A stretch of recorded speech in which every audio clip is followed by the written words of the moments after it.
আমি কি দিয়া বুঝাইতাম, আম পাতা জাম পাতা বড়ই পাতার কোনো অভাব নাই, কোনো পাতা দিয়ে গরম জল করে না, বড়ই পাতা দিয়ে কেন গরম জলটা করে?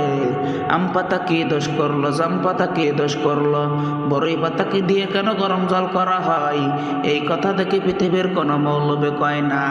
লাল কাপড়, নীল কাপড়, হলুদ কাপড়, কত কাপড় দেখলাম, কবরের কাপড় কেন ভাইজান সাদা? এই সাদা দিয়া কেন কাফন করা হয়? এই কথা দেখি পৃথিবীর কোন মৌলবি কয় না রে। আমার যুবক, কি দিয়া বোঝাবো কবরটা কেমন ডেঞ্জারাস, কি দিয়া বোঝাবো মরণটা কত কঠিন, কি দিয়া বোঝাবো একটা দিন চলে যাওয়া মানে হলো আমার জীবন থেকে চিরদিনের জন্য দিনটা চলে গেছে। কোটি টাকা দিয়েও এই দিনটা আর আনতে পারবা না।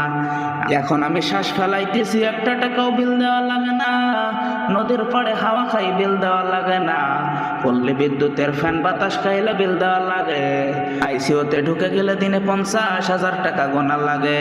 আমার আল্লাহ যে কত নিয়ামতের বাতাস আপনারে ঢুকাইতেছে আর বাহির কইরাতেছে, একটা টাকাও বিল নেয় না। আল্লাহ কই বিল দেওয়া লাগতো না, শুধুমাত্র তোরা 5 বার আইসা কপালটারে মাটির সাথে লাগাইয়া দিবি, সুবহান রাব্বিয়াল আলা বলবি। দুনিয়ার মালিকের ডিউটি 20 দিন না করলে 20 দিনের বেতন কাটা।